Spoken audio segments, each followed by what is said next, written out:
Welcome to Business Coaching Secrets with Karl Bryan. If you want to attract new high-end coaching clients, fill live events, and build a wildly profitable coaching practice where business owners pay, stay, and refer, you've come to the right place. In this podcast, Karl provides his keys to the kingdom for finding and signing high-paying clients and building the coaching business of your dreams. Here we go.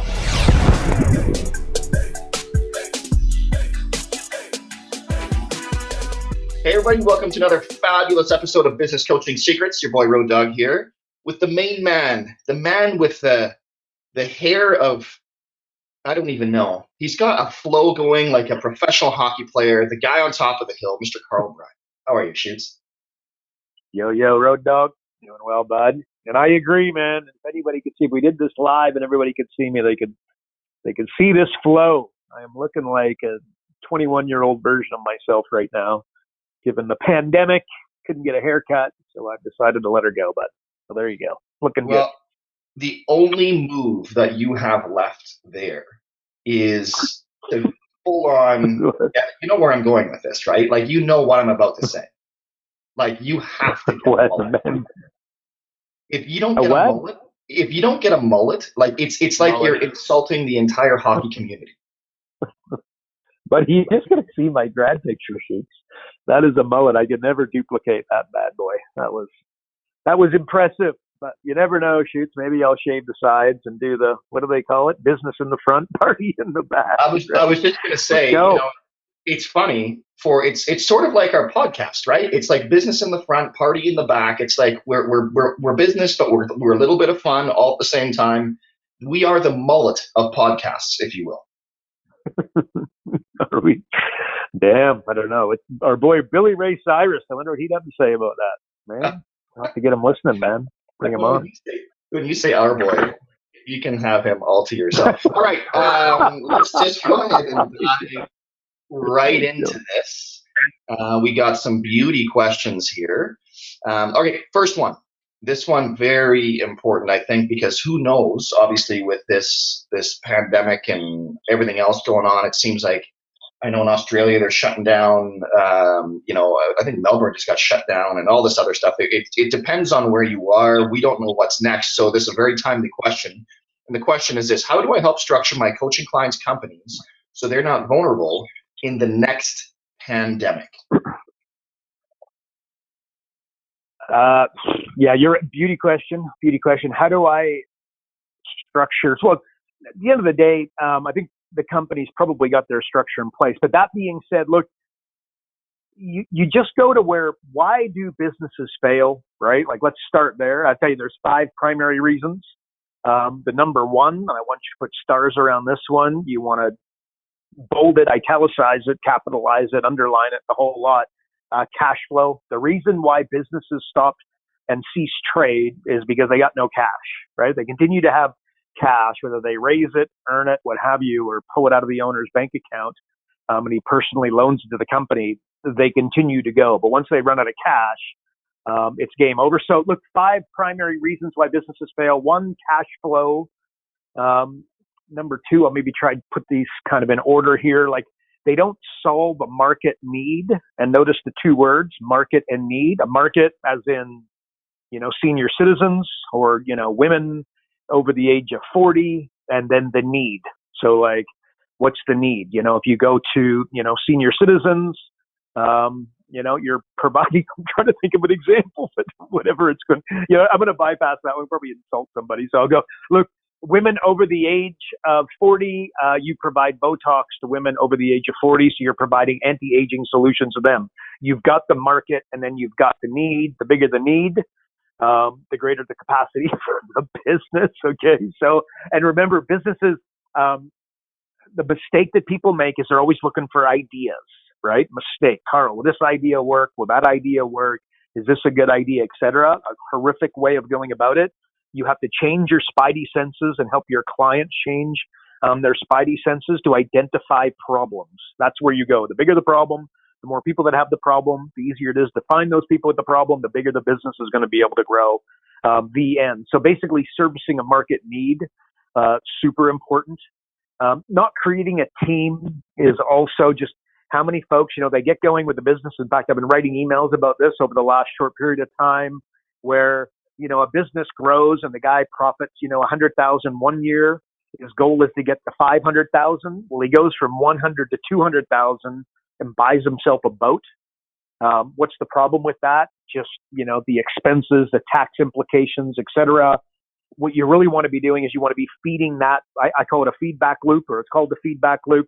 You got to feed it back into the company, right? So how do you do that? You build yourself a team would be one of the most important things, or the, something that people miss out on when they're growing a company and they're looking to expand. And not just a team, but you've got to acquire A grade players. We talked about that road dog in past podcasts, but if you have one A+ player and then you have 10, we'll call them C+ players, you take the one A+ over the 10 C+. That would be counterintuitive to the way most people look at it, but without doubt, you give me that A+ guy and we can go to the moon. You give me a bunch of average players and I'm going to build an average company. So building a team, I think the mistake of being obsessed with lead generation, again, most companies, they're totally obsessed with lead generation. It's almost insane. And there's so many other ways. The most important thing you do with the business is you build value. You got to build something that the market needs. You got to build something that market needs. So at the end of the day, building a better quote unquote thing, I guess. And then 5, I guess, would be mindset. But really what I want to do, so you want to help your clients, navigate and avoid the next pandemic, or avoid getting crushed in the next pandemic. Just the first one, the cash flow, that is the absolute killer. See, most businesses are set up in a way that they can't scale. Okay. So I would give you an example of, let's just say a construction business. Walk yourself through the dynamics. You got to go and you're going to do a renovation on a house. You got to buy all the wood. You got to show up with the tools. Okay. Those tools either be, leased, rented or, purchased. So you paid for those. You got to deliver them. You got to pick them up, from the office and bring them to the location. You got to pay your staff. They got to fulfill, as in you got to do the work. You got to do the work. The staff has to do the work. You got to fulfill. And then essentially, and no doubt there's some other dynamics that I'm not thinking of, but then you get paid when you get done, right? So imagine the expense, what I just described in terms of a business model. You get paid when you're done 30 days after, let's assume. A lot of companies try to build a construction business where you've got 8 houses going. And I want you to think of the vulnerability and then think of the risk that they have. And then something like a pandemic hits and 2 of those houses go south. What happens? Boom. All of a sudden they fall over, right? So basically a business that's structured like that is structured in a way where it's not going to be able to scale versus, okay, let's go to the largest company in the world, Amazon. You want to buy a book, you go to the website, you pay them, and then they deliver it, right? So it's cash, what I'd refer to as cash forward, okay? Or actually Salesforce is actually a case study in this exact example that I'm giving, where they used to have a lot of challenges. Salesforce, they had to raise the story behind it, they had to raise an insane amount of money. And they actually got to a place where they got wobbly knees, and they were very vulnerable. Were they going to be able to continue to raise capital? The reason they needed to raise capital is they would bring on their clients. And if you know Salesforce, it's CRM software. So you'd sign up with a CRM, pay them a monthly fee, got no idea what it is. Let's just, for the sake of the argument, let's just go for a little guy. It's $100 a month, right? So you're paying Salesforce $100 a month. Well, they change, and again, part of the case study is where one of their staff members has come to them, or management's come to them and said, look, let's do this. Let's offer an annual upfront fee. And then, so they started offering, okay, so instead of paying $100 a month, you pay $1,000 up front, save yourself $200, and basically you get Salesforce for the next 12 months. And then they adjusted. They went, that made a huge impact on the business. And then what they did is actually made it so that you had to pay for the 12 months up front. And it alleviated, it stopped the need for Salesforce to raise so much money, because their clients were now basically financing the growth, right? Because they were paying for their CRM 12 months in advance, right? So you see the difference between the construction business and Salesforce and Amazon, right? So cash forward versus future contracts. In fact, I've talked about in the past, Dell Computers had a similar kind of scenario where they would build computers. They had 90 days of stock on hand. And then you would buy a computer. Well, with 90 days stock on hand, you know how quickly computers have grown over the last, decade, 2 decades. Well, they would end up with a ton of dead stock, right? Where they paid their staff, they paid to house all this stuff and whatnot, all these computers. They didn't actually sell them. They had to run them out. So now they're discounting their stock big time. And it put, basically Michael Dell, he'll go down. He's not known as like the Steve Jobs, Jeff Bezos type. But if you study it, I got to tell you, he's up there with the absolute best of the best of the best. And what he did is he went to his staff and he went, look, we have to go from 90 days to 60 days of inventory.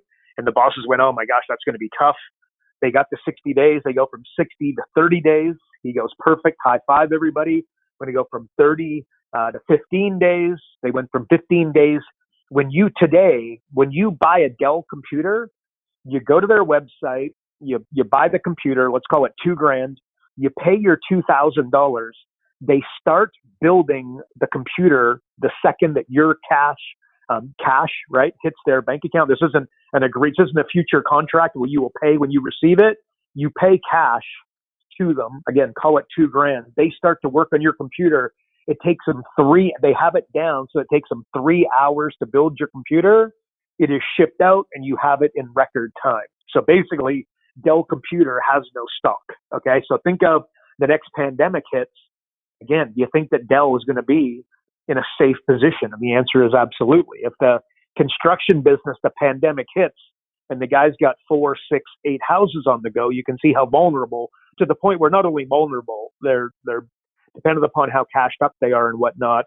They go sideways. Another example that I gave in the past, Road Dog, like I bought a watch. I go to the website. I love to buy watches, right? So I go buy a watch. I pay my cash. They send me an email. Like, I'm expecting to see this watch, in this day and age of Amazon and whatnot, I'm expecting to see the thing in 48 hours. They send me an email to say, congratulations, right? Basically, they are now kicking into gear. And then they continue to send me an email each week to tell me the progress of my watch, right? And then, again, I don't know what it was, but let's say 60 days later it arrives. And I'm like, but the bottom line is they had my cash for 60 days prior to sending me the watch. That's a good business model and one that's designed to scale. So, Road Dog, realistically, if you think of like Walmart, Walmart, one of the most successful businesses of all time, great book. I'm trying to think of the name, but anyway, great book about Sam Walton, on how he grew Walmart and whatnot. But like the reality is he constantly was leveraged to the hilt.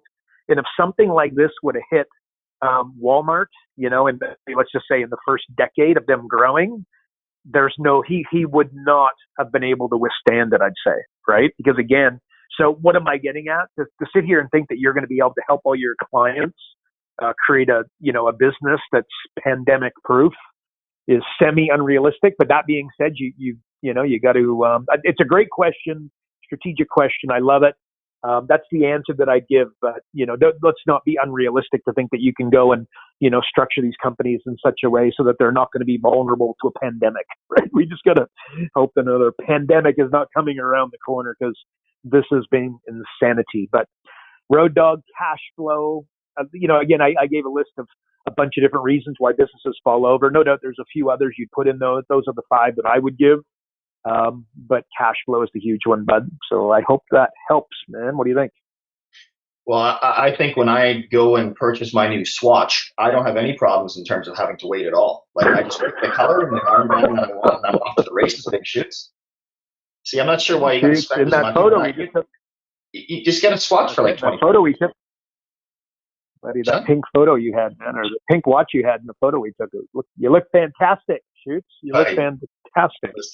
Listen, this jealousy of yours, it doesn't look good on you, bud. Like, you wish you had a pink watch. Don't act like you're not impressed. All right. I am impressed. Hey, somebody was actually listening last week, and you mentioned you were talking about chaos. Yes, you remember this? Yeah. You remember what I'm talking about? I do. I do. Okay, Yeah. good, because they had a very specific question to it. So, because I actually don't remember that. Because I am multitasking. But anyways, this person said, I listened last week and wondering if chaos is required to go from $100,000 to $250,000. So I can't wait to hear the chaos Boom. theory. Yeah. Good to hear people are listening, Road Dog. There you go, Shoots. Well done. Well done. Okay, you want to go from 100 to 250. Is chaos required? In a word, yes. Maybe for anybody who didn't listen last time, first of all, you probably go back because I got to tell you, I think in fact, I think what I answered was one of our clients sent in that they're trying to take their business coaching company from $100,000 to $500,000. How do they do it? So I kind of went into, an order chaos kind of explanation. And there's 4 laws of chaos, and you're going to have to go listen to last week if you like this. But you've got unfair advantage. Okay, so just think of the athlete that's born in January, and then you've got an athlete that's born in December. The athlete that's born in January has like an 11-month advantage age-wise. They're going to be at a tremendous advantage over the others on average, right? But an unfair advantage, you've got entropy. Entropy it's like gravity, where you build something, it is automatically going to go in the wrong direction. Like, just think of your age. As you get older, nobody's actually going in the other direction, right? It's not happening. Initial conditions are absolutely critical. Like, there's a Chinese proverb, things often end the same way that they start, right? And then you had feedback. And I talked a lot in a series of emails that I've sent out, but a feedback loop, absolutely critical. And the feedback is kind of the important one here. So in fact, I had a conversation with a guy, maybe this is the way I'll explain it. He's like, Karl, look, I'm making $200,000 a year. I work in a car dealership. And my goal is to basically go and do a new career, but I really want to be able to take my income and raise it significantly. Right. And first of all, I just said to him, okay, hang on a second. Are you a staff member or, are you a contractor? Right. So basically he works for the man. So I said, do you realize how much tax you're paying? And he didn't quite have an idea. He'd had a little bit of a look, and we quickly worked out that he's $102,000 guy, not 200. So as a baseline, you got to make sure, like, you can't pretend like you're the $200,000 a year guy when you're really the $102,000 a year guy, because again, the tax man is taking the rest of the dough, right? So order chaos kind of dictates. It's pretty obvious. Order is, think of comfort, and then chaos is kind of throwing yourself to the wolves and making a dramatic change. So can he go from 100 to, what was it, Road Dog? 1 to what? 250? 250, yeah. Yeah. So in order to go from 1 to 250, you're going to have to launch yourself into chaos, because he's going to have to change, because his job, like, he could go from 102 to say 122. And I would dare say that that's probably going to take, a solid year, possibly 2, because again, just thinking of the tax implications, remember, he's making 200, but it's really 102,000. So he's going to have to make a dramatic change. He's going to have to change careers. He's going to have to maybe start a business.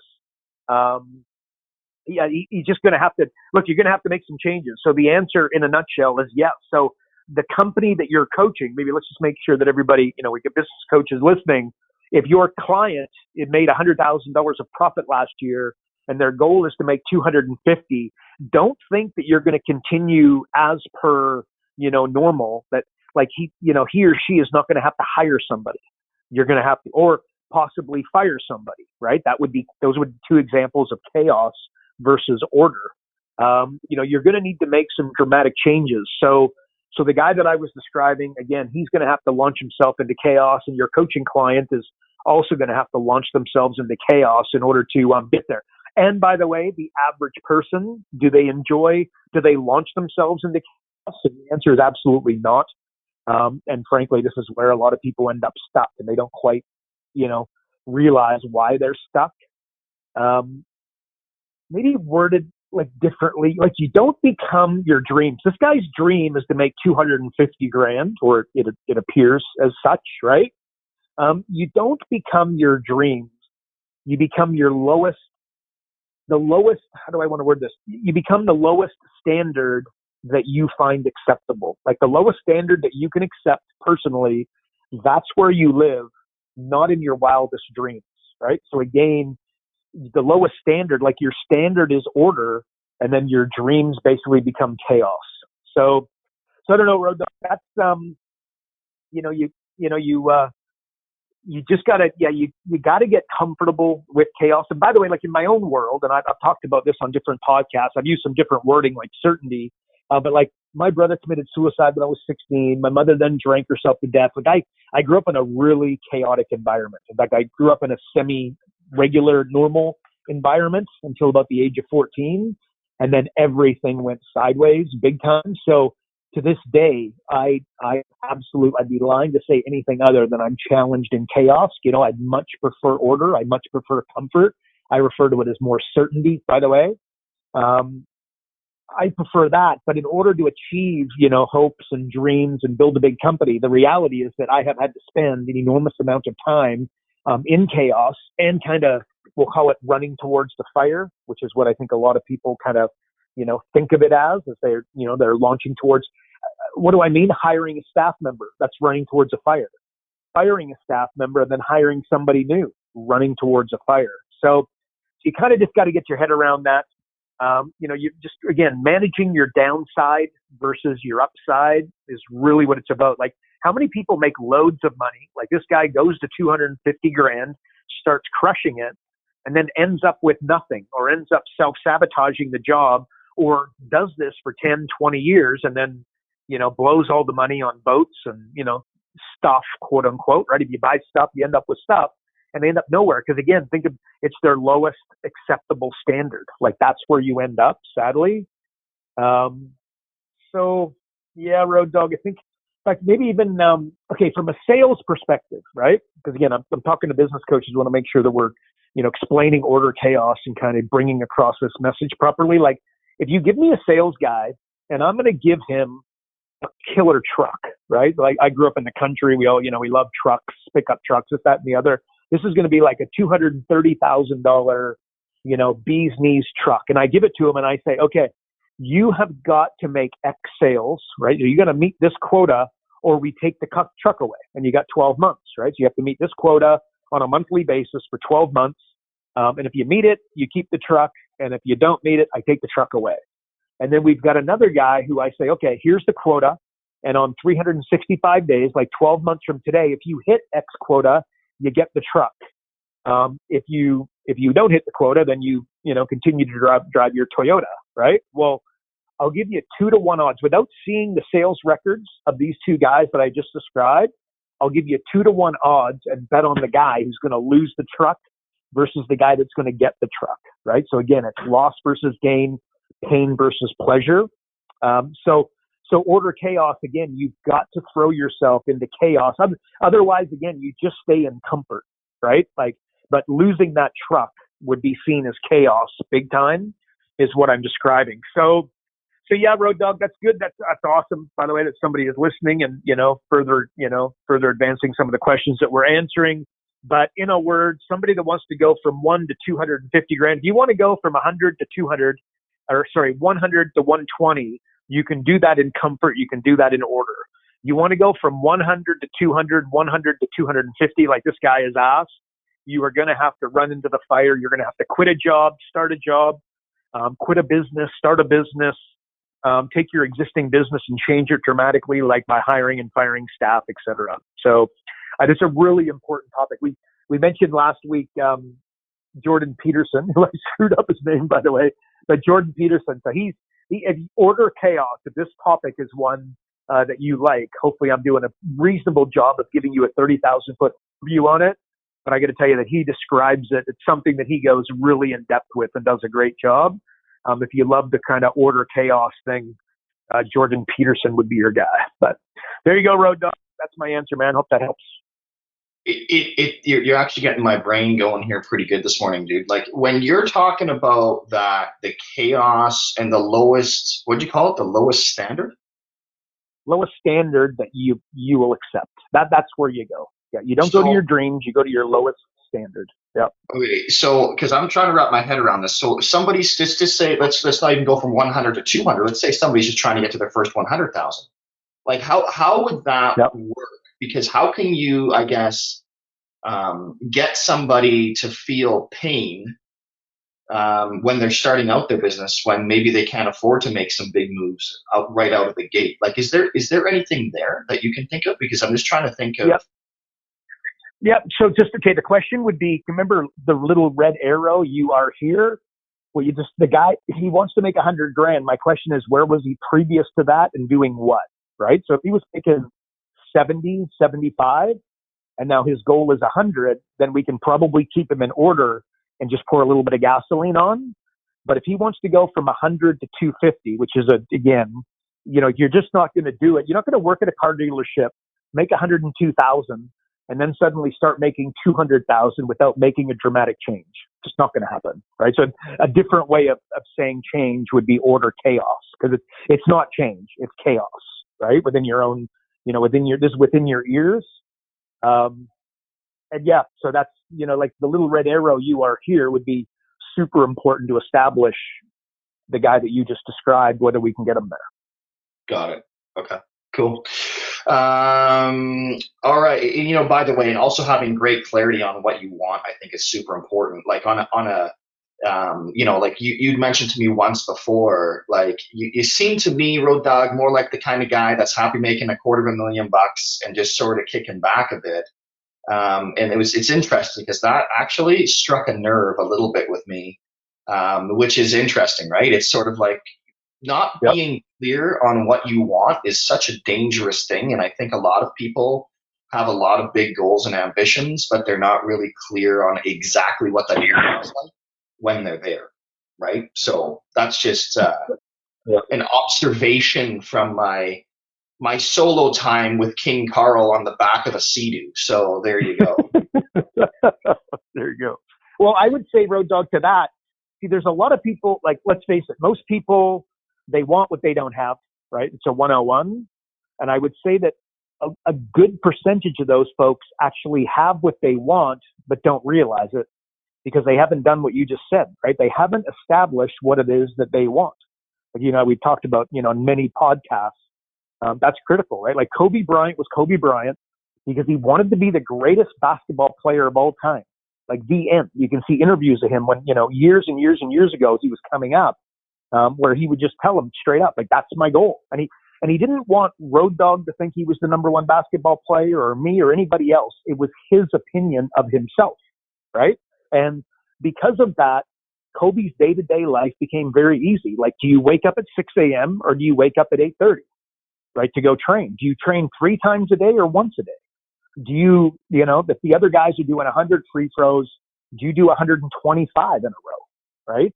Do you fight with your wife, or do you just kind of just take out the damn trash and make life easy for yourself on game day, right? Like it's just, do you go out with the boys and pound 10 beers, or do you go out with the boys, because that's part of winning, but have a couple of beers and wake up the next day, feeling fine, and be able to continue to train? Like, you know what I mean? So just by knowing exactly what you want, you make everything easy. You make decision making 100 times easier for yourself, right? That's so critical. So critical. What do you want? So I agree, Road Dog. Great question, dude.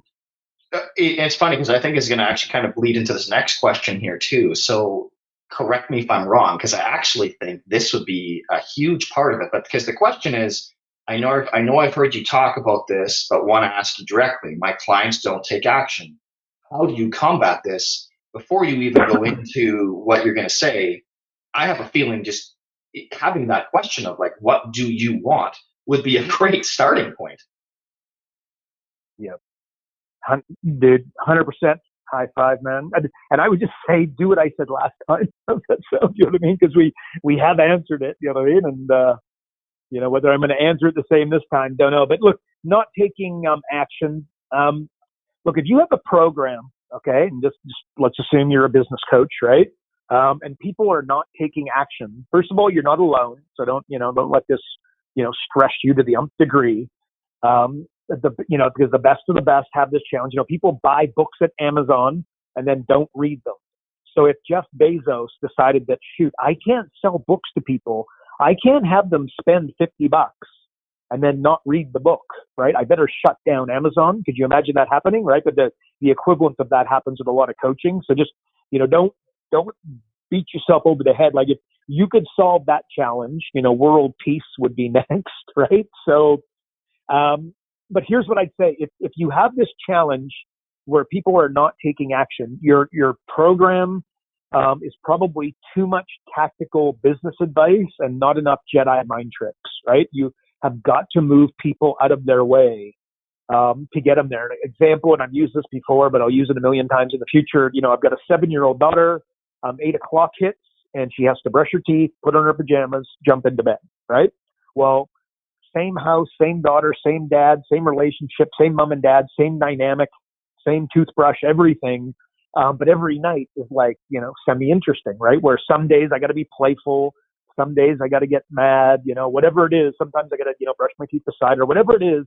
But at the end of the day, it's non-negotiable what's going to happen. It's just a matter of how we get there, right? So totally dogmatic with the result, but I'm flexible within reason, but I'm very flexible with my approach, right? So there's no such thing as a bad student. There's only a bad teacher, right? So you got to make sure that you're playing the Jedi mind tricks game. Like, are you making it fun with your client? Are you gamifying it with your client? Are you, like creating scenarios and metaphors to kind of motivate them at a higher level, right? Doing things like talking about, their future and, retirement and the RV, getting around the country. Do you know what I mean? Like, what is it that's going to motivate your specific client? You've got to test that, and every client will be different. And not only will it be different, but it feels like on a weekly basis, like with my daughter, you got to adjust your approach ever so slightly. But just bottom line, then you're dogmatic with the result, but flexible with the approach. I would also just, if your clients aren't doing anything, I just got to tell you this. Look, they've got too much stuff going on. You do, Rock Dog. I do. Everybody listening does. You got too much damn stuff. You just got to get the result. And like an example, like if you see the average person, right, the amount of time that they spend planning what they're going to eat, and then preparing what they're going to eat, and then eating, and then heaven forbid, cleaning up what it is that they just ate, it just blow your mind, right? So think of this. At the end of the day, Bill Gates, Jeff Bezos, you, me, everybody listening, we've all got 24 hours in the day. So the X factor is how well you manage to structure that day. Again, we've talked about this stuff in the past, but it's so relevant where, Jeff Bezos or, Mark Zuckerberg, they wear the same thing, right? Like they don't want to spend 15 minutes in the morning deciding what it is that they are going to wear. So like the equivalent of that is if you took the time to lay out what it is that you are going to eat on a weekly, you did it on Sunday night and you planned it out for the entire week, how much easier would that make, right? Like, these decisions that don't need to be made, but more to the point, you've got significantly more time to basically work. This is, if you wonder why Google have cafeterias in their office, I'll tell you, this is the reason why. Okay, because the amount of time out of the office, waiting in line, deciding what they're going to eat, eating, sitting down, finding a place to sit, whatever it is, it's just an absolute bloody waste of time. So they want their folks in their offices, and this is why they have cafeterias. So that would be an example of quote unquote stuff that you could eliminate, but I guarantee they've already got too much social media. The amount of time that your clients spend farting around on Facebook, Instagram, and now it's whatever it is, the next TikTok or whatever, is just give me a stinking break. You've just got you've got kind of consumption and creation. And by the way, I spend some time on Facebook. Don't kid yourself. Like I scroll through, but I can tell you the people that I follow on Facebook are people that are like educating me, right? So I scroll through Facebook. I'm not sitting there, listening to people bitching about their marriage problems. Like you do that on my Facebook feed. Like I just unfriend you in 2 seconds, and I don't care how close we are or whatever. Or maybe, I don't want to be too. It's not like I'll just unfriend anybody like immediately. Heaven forbid they post something that I don't 100% in agreement with. But like if there's any kind of trend, game over. See you later, right? And when you can imagine, I've got a lot of friend requests, quote unquote, on Facebook. Well, I don't just friend anybody. Like I take either ignore it entirely because I don't have time. But if I do friend you, I guarantee I go to your profile, I scroll through a little bit, I have a look at whether or not you're a business coach, or, we've known each other since high school. That would be different. Somebody I would also friend. But I go through the feed and I have a look at, like, what are they posting about? Are they educating? Are they entertaining? And if they are, like, I stick around. So what am I getting at? The amount of time that you're spending on social media, if you're going to spend an enormous amount of time, I hope that it's helping you accomplish your goals. Like, remember, Road Dog, you asked me a minute ago, what do you want? If scrolling through your feedback feed, helps you get what you want. Like I do a daily email, there's an enormous amount of content that I've got to come up with, in order to come up with, that content that I try to be funny and entertaining, etc. So, I'm scrolling through. If I see something funny, I'm writing it down. If I see something highly educational, I'm writing it down. So that helps me accomplish. I'm very clear with what it is that I want to, what I want and what I need to be doing. So that feeds into it. Road Dog, what I'm getting at there, people who are not, quote unquote doing, the amount of time that they're spending fluffing around, they just got too much stuff going on. So you got to kind of play subtraction, with your coaching client prior to, doing addition. So, I think that that's really important. They're getting distracted with mundane, stupid tasks. Help them with that, and you'll be doing an enormous service to them. Well, no just doubt. getting So there you go. right? Getting confused between busy work and actual productive work. Yeah, that's 100. There you go. Okay, but what's the difference, right? Like, again, like a question I ask constantly. In fact, everybody should steal this. I promise you, this is a hack on freaking steroids. Does it make tomorrow easier?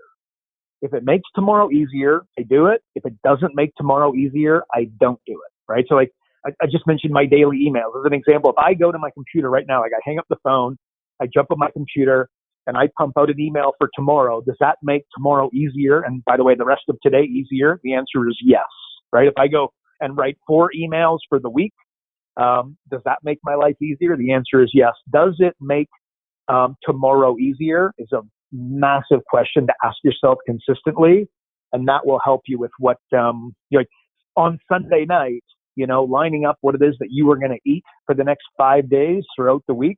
Would that make tomorrow easier? And the answer is absolutely. So yeah, man, that's what I'd say there, buddy. Nice. Okay. Does it make tomorrow easier? Got it. Okay. Now, does tomorrow have 2 M's or 2 R's or both? $1 million questions people need to know. All right. Don't ask me. I am not. Hey, man, I'm ESL. Okay, just for the record. So there you go. Thank God for spell check. There you go. Okay, here's an interesting question. I've got my opinions here. I've trained 2,000 coaches through the ICF. I want to insert an eye roll here, but I'm not going to be that judgy this morning. I'm curious why you think the hardest thing to do is to get the new coach to move, and then for the new coach to get their clients to move. So they want to know why you think it's the hardest thing is to get a coach to, quote, to move, and then for the new coach to get their clients, and again, in quotes, to move. Yeah, love it. Very similar to the question we just answered, right? In terms, it's a lesson 101 on leadership. No such thing as a bad student. There's only a bad teacher. Again, you really need to establish what it is that they want. Like the little 2 things, little red arrow, you are here. And then the big vision of what they want. Establish those 2 things and you'll be a million miles ahead. But you just got to be flexible in the approach. Okay. Again, you're going from LA to New York. There's going to be traffic jams. There's going to be detours, whatever. The destination is non-negotiable, but you're going to have to be flexible with how you get there. Actually, it reminds me of, what's that show? I think it's called Dog Whisperer. The Dog Whisperer, the Milan. Do you know what I'm talking about? Do you know that show? I think it's the Dog Whisperer, something like that. Yeah. Yeah. But anyway, so he always says, what does he do? He rehabilitates the dog and then trains the owner, right? It's kind of like counterintuitive. So, like a dog should always be calm, the end, right? So outside of going for a walk, a dog should be calm, but a dog's neurotic.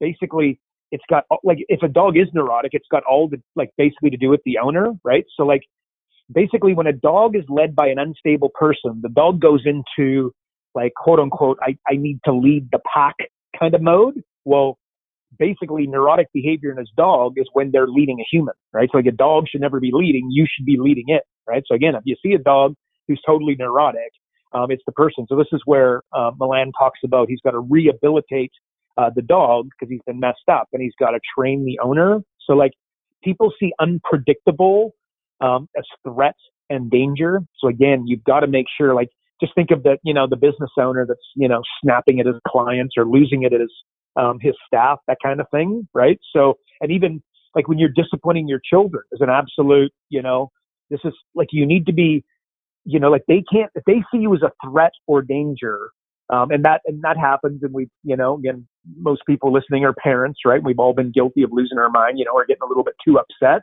But you've got to, you have to be assertive but calm. If you want to get the result from your children and you want to, basically, guide them in the right way, you got to be assertive, but you have got to be calm. Again, when they see you as unpredictable or as like threat or a danger, guess what? They start acting neurotically, right? It's like a 101. So, it's, you got to be dogmatic with what it is that you're going to do, and then to get them there. But again, clients are like, think of a bike with a broken pedal, right? Like, how good are you going to do here without fixing the pedal? How far are they really going to get, right? They're going to have one really big, strong leg. I don't know if that's the greatest metaphor in the world, but like, again, you're riding the bike, and you've got to fix, like, if you continue to ride that bike or you stop and fix the pedal, which one is going to get you further, right? So what am I getting at? I think when we're coaching business owners, we're not stopping to fix the pedal. What we're doing is get them to pedal faster with one leg. And,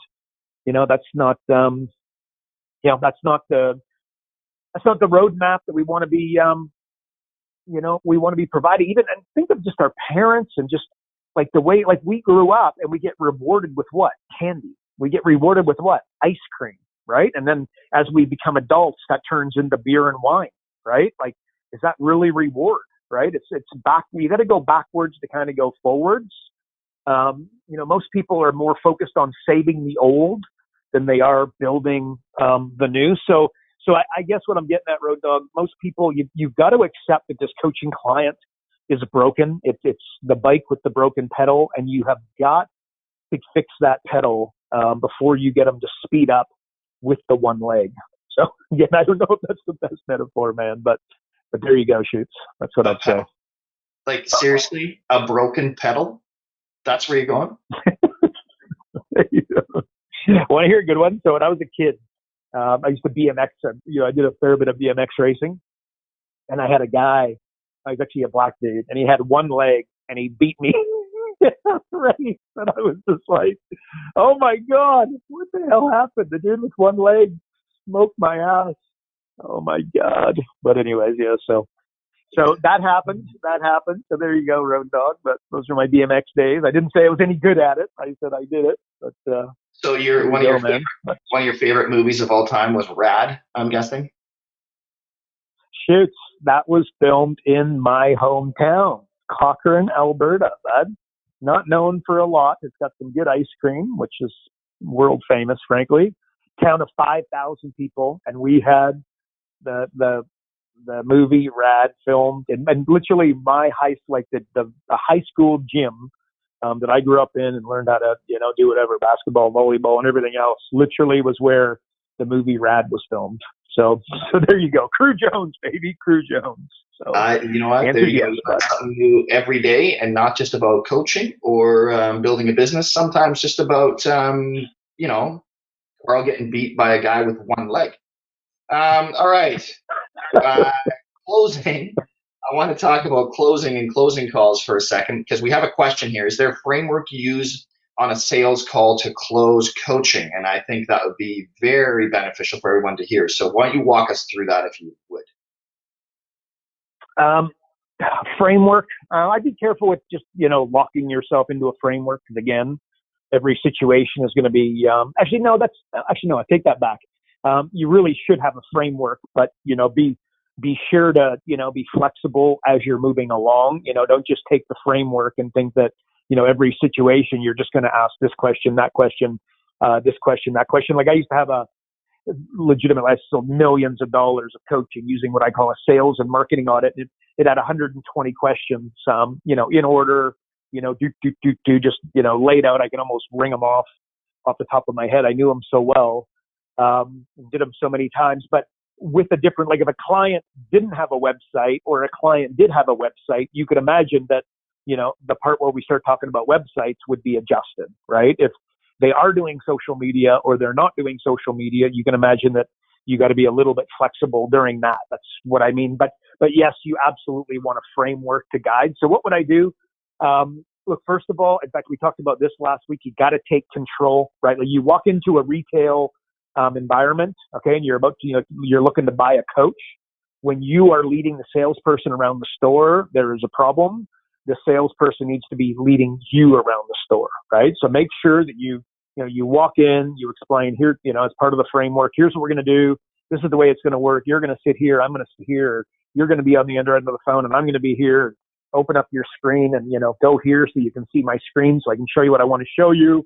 Just making sure that you're taking control. Hopefully that's pretty obvious, but absolutely critical. Otherwise you're not going to get the deal done. The first thing I do is I build rapport.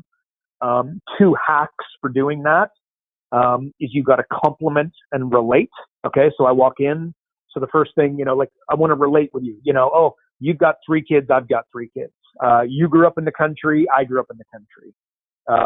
Your grandparents grew up in Toronto and Eastern Canada, so did mine. You played hockey, I played hockey. So you know what I mean? You're an athlete, I was an athlete as well, right? So we're basically, you want to be relating.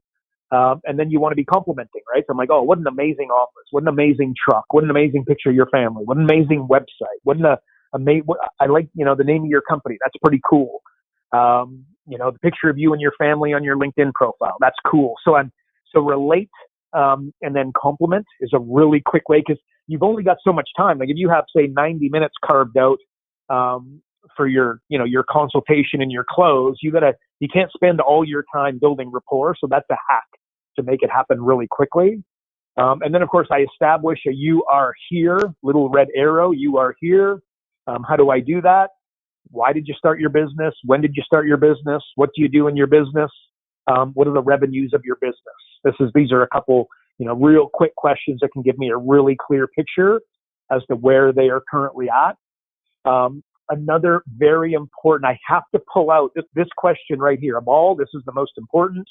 Road Dog, I'm trying to sell you coaching. I would say this. So Road Dog, tell me, what are the 3 biggest challenges / obstacles you currently face in your business? You got to ask those questions because the answer to that basically tells me, no matter what, the Q&A process for the next 90 minutes looks like, I basically am going to come back to those challenges and obstacles and I become the solution to them, right? So that's simple. And then I want to get a picture of, I want to get a bigger picture. What are you looking to accomplish, right? Like, what's the bigger picture for themselves? Normally you'll find that it's, incredibly lame. And frankly, they haven't taken the time to really think about it too much, but trying to get a bit of pictures that, and a real lame example, but they all want to crack 7 figures, right? During your consultation is not time to push back, actually, again, you got to ad lib a little bit, but as a rule, if you tell me, hey, I want to hit 7 figures, this isn't the time that I delve into how stupid of an idea that is on average. Because again, my job is to get through the Q&A process, get a good understanding as to where their business is at, solve the problem, get the coaching client. But again, that's the bigger picture for themselves is to crack 7 figures of their business. They just have a really lame, bigger picture for their company. So your job as a coach is to help them do that. And remember these 2 words, curiosity, certainty. I use curiosity to get in the door, and then I use certainty to close the deal, right?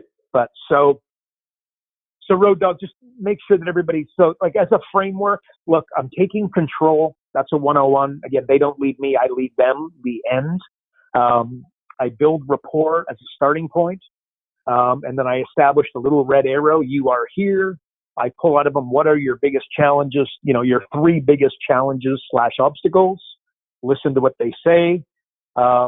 And then I'm trying to establish, like, what's the bigger picture? What are they looking to accomplish? Because again, this is a big part of how I'm going to close them. Say, look, over the next 12 months, I don't see any reason why we couldn't hit 7 figures, right? So basically I'm driving them there, and understanding those two words, curiosity and certainty. My job is to make you curious to get in the door. So again, the way that we do it is, if you work with us, we basically train you, and I built software that does all this for you. But basically, where you can find any business owner $100,000 in 45 minutes without them spending an extra dollar on marketing or advertising. That's going to make anybody curious. And then when I get in the door, I use the software to walk them through a series of questions. Again, everything's there laid out. Basically, ask the questions. You're going to find them $100,000, and the magic is that you won't find them $100,000. You find them significantly more. And then just my job is, okay, look, I'm $2,000 a month. That's $24,000 a year. I have to make you 100% certain that you are going to make at least, say, $48,000, like a 2-to-1 return. And as long as you feel comfortable, you're going to pull in 48. Why wouldn't you invest $24,000, right? Like, bring it back to its first principle. It's just money at a discount. If I have a 10 and you have a 5 and I say, let's trade, you trade every day of the week and twice on Sunday, but you wouldn't do it immediately. You'd think I was full of crap. Okay, that's why you got to go through the process. So you look for social proof. You decide that it is legit. You come running to the front of the stage or whatever, and you want to trade. And if you miss out, you're pissed off and ask if I'll do it again. And if you do it, you'll ask, do you want to trade again? Because who wouldn't want to trade a 10 for a 5, right? Like, you'd be crazy not to. So anyways, that's the certainty part of it. So there you go, Road Dog. That would be the framework that I would use. And by the way, that would be the framework I would use for definitely for, closing, a high-end coaching client. But that's very similar to the framework I would use to sell you. If I was a cosmetic surgeon, I would use, pretty much the same framework, to be clear. So there you go, buddy. Well, I think it's one thing that we've definitely got out of this episode is you are here, and what do you want? Like, how about some two very important things right there. But Big Shoots, can you close us out with giving us, our listeners, the one thing that they can do today from today's podcast? The one thing, apart from me getting my butt kicked, admitting here in public, will be out there forever, that I got my butt kicked by a guy with one leg and a BMX race, Lordy. My dad had a field day with that one, by the way. My dad loved to make fun of me, man. Oh my God, he had a field day with that one. But anyways, I just, you do not become your dreams. You become the standard, the lowest possible standard that you can live with. I think that that's a really powerful message. I wish I could remember where I got that from originally, but that's a powerful bit of messaging right there, man. Just that low. So what do you got to do? You got to take your dreams and turn them into your lowest standard, right? Like, that's the trick, right? So if the dream is $250,000, that has to be the absolute lowest standard that you're willing to accept, So there you go, bud. That's actually, and I might just like a hack as an example, which, by the way, ideally I would go a little more in depth on this one, because this could be a little bit of a confusing message with some of the other stuff that I've said. But like, one of the things that you could do is you go buy a house that's a little more expensive. Like, let's say you live in a $500,000 house, and you go buy an $800,000 house. So you live in $1 million house, and you go buy, 1.7, a nearly $2 million house, 1.75 or whatever. That can be an example where your lowest standard it didn't artificially raise, it absolutely raised, right? Because, a man's man or a woman that's interested in looking after a family is not interested in missing a mortgage payment. Again, the reason why I said, like, I could go in depth a little more there, because you also got to be a little bit careful with that one. If you read my feedback loop info, you'd know what I'm talking about there. But that could be an example. But you don't become your dreams. You become your lowest possible standard that you can handle. So there you go. Beauty. Love it. Turn your dreams into your lowest standard. Dude, that is one of the smartest things I've ever heard you say. How's that? I've heard some doozies, by the way. But anyways, we're going to leave it there, because I could rib you for hours. Everyone, thanks so much for tuning in to another great episode of Business Coaching Secrets with the man on top of the hill, my boy King Karl.